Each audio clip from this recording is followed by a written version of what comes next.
Alright guys, I'm back with my review of this week's TNA Impact Wrestling for September 20th, 2012. This show was crazy. Ton of just madness all over the place. Not a lot of wrestling either. I think there was 4 matches if you count the gut check segment. So yeah, just not a lot of wrestling here, just crazy segments. Yeah, so I'm just going to get right into this one. The first thing we see is Shaq talking to Hulk Hogan backstage, and he says that he heard the Aces went after Brooke, and Hogan says, yeah, you know, we got all these problems with Aces. Shaq says, I got your back, and Hogan says that if it comes down, or if it goes down, he's going to be screaming for his Shaq attack. Oh my god, this was so lame. It reminded me of the Shaq Week segments on the Conan O'Brien show they've been doing, where it's just Shaq like sleeping on the couch and stuff. But Shaq attack, and then Shaq kind of cuts a promo on the Aces, but not really. He just says stop hiding, and then he flexes for the camera. And I thought, okay, this is crazy, but it's entertaining. So then Kurt Angle and AJ Styles come out. Angle says that AJ earned them a rematch for the tag titles, but Chavo earned himself, Hernandez, they get a shot too. So for open fight night, Angle wants to call out Chavo and Hernandez to see who the real #1 contenders are. This was a decent match. Chavo actually got a Chavo sucks chant here, and I guess if the fans have to pick one, they're going to boo Chavo and Hernandez. Kazarian and Daniels come to watch from the ramp.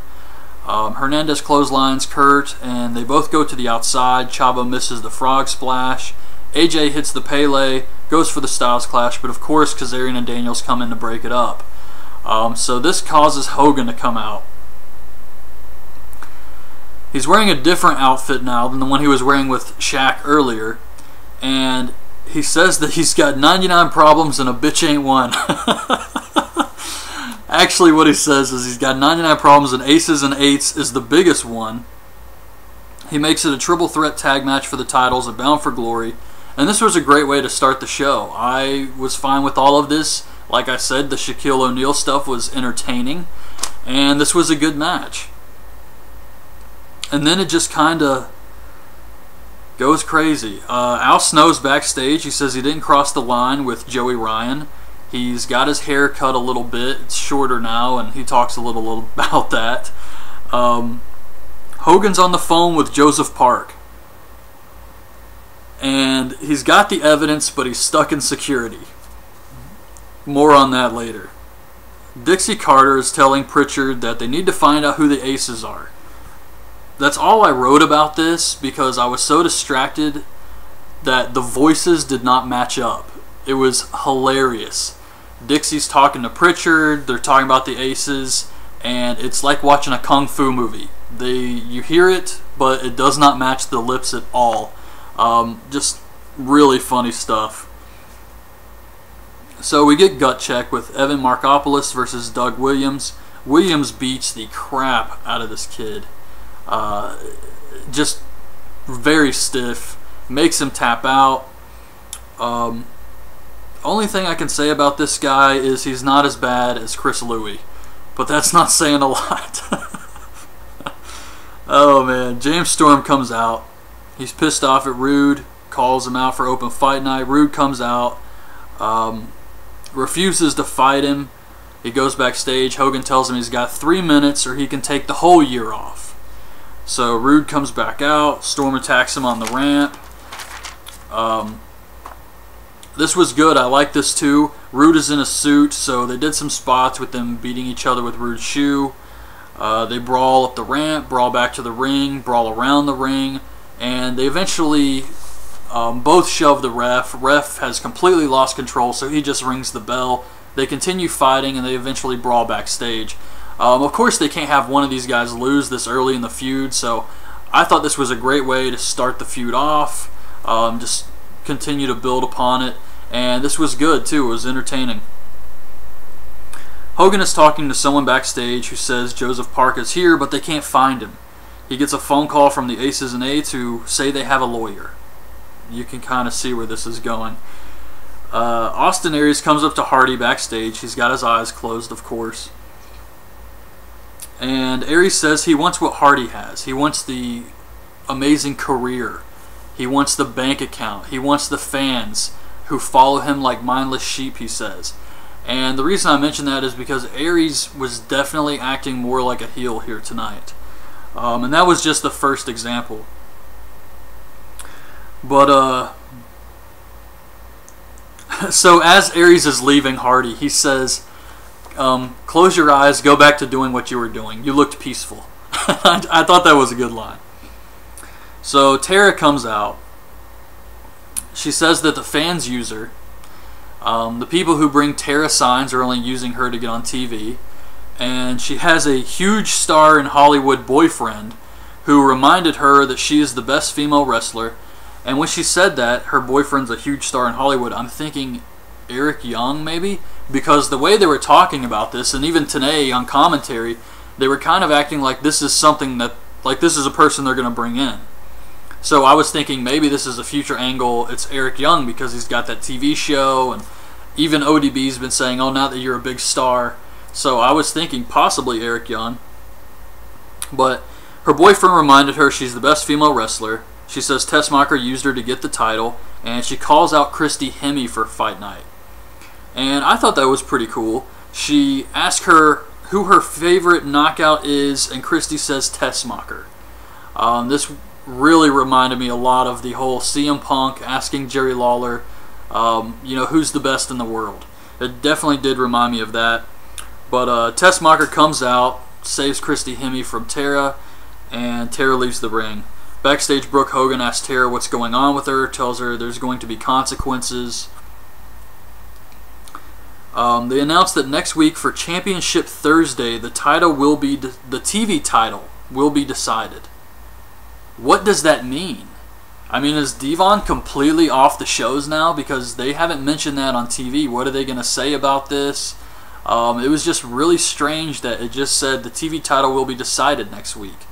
I don't know. We'll have to see what happens with that. I don't know if Devon has one more match with TNA. I really thought he would come back and drop the belt, but I don't know. So Hogan comes out. He gets pyro. Lots of it. And he says it's getting so red hot, he's about to bust out the spray paint and paint everyone TNA dead around here. He says that the Aces grabbed Joseph Park, of course, and Hogan's going to be in their clubhouse next week, but only if they release Joseph Park right now. So I'm guessing the clubhouse is somewhere in the impact zone. That's so ridiculous. Anyway, the Aces come on the screen.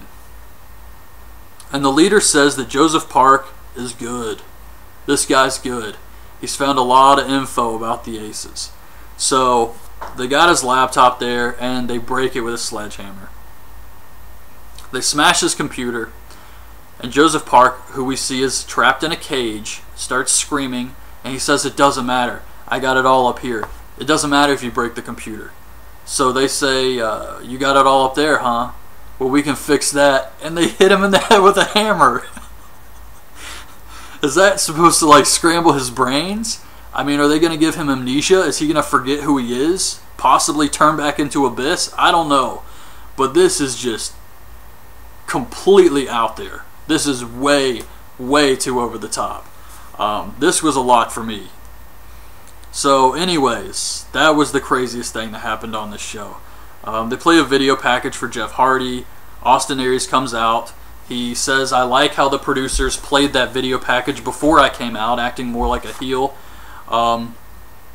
He says he's the hunter, and he's hunting Hardy.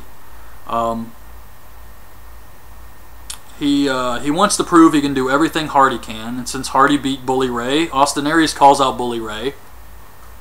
I guess so he can beat him again, because he's already beat Bully Ray before. I guess he just wants to prove he can beat him again since Hardy did. But Hardy... Let me see here. And another thing about this Jeff Hardy situation is I know TNA is trying to make Jeff Hardy happy because he's supposed to be leaving. well, he's not supposed to be leaving, but his contract is coming up, and TNA really wants Jeff Hardy to re-sign with them because he is so over with everyone. I mean, when he goes to shows, he's definitely a draw, and they really want to keep Hardy around. He's the biggest star they have right now, who always gets a reaction, whether he's cutting great promos or not. Hardy gets a reaction. So TNA really wants to keep him around, and from what I've heard is they're going to continue pushing him so that he's happy and wants to re-sign with them. We'll just have to see what happens. It would be bad for TNA if they lose Jeff Hardy, but I mean, I'm not saying like I want to see him in every match or anything. I mean, I don't really care that much either way, but it definitely would hurt TNA, I know that. So anyway, Bully Ray comes out. He insults some fans while he's talking trash. Austin Aries dives on him. Bully gets in Hebner's face and says he's the worst referee because he's old and he sucks. That was great. Of course, Hebner takes a bump. Bully taps the last chancery, but the ref's out. Bully grabs the chain, hits Aries. He tells Hebner he's the best ref in the world, covers Aries, wins the match. Afterwards, he hugs Earl Hebner, which made me wonder whatever happened to that Madison Rayne Earl Hebner angle where they were like in a relationship and Hebner was helping her win matches. That hasn't been talked about in a month, I think, now. But anyways, afterwards, Bully Ray brings in the title. He's about to lay Aries out with it. Jeff Hardy comes out, makes the save, scares Bully off, and then Hardy holds up the title. Aries snatches it from Hardy, and that was it. That's how the show went off the air. So I thought it was just a crazy, crazy show. I mean, it was just so much bizarro stuff and not really enough wrestling that I can't really say that this was a great show this week by any means. I would say it was average, just because the matches they did have I enjoyed. The tag match, Bully Ray, Austin Aries, was good. What was the other one? I can't even remember now. I know they did the gut check, and that was, so-so. Oh, the James Storm Bobby Roode match, that was good too. So I did enjoy the matches, but yeah, there was just so much over-the-top Aces and Eights stuff here, and I like the Aces and Eights stuff, but trying to give Joseph Park amnesia by hitting him in the head with a hammer, that's a lot to swallow right there. I mean, that's tough. So yeah, I'm going to say this was an average show this week. But anyways, I hope you guys liked this video. Leave your thoughts on this week's show in the comments below, and thanks for watching.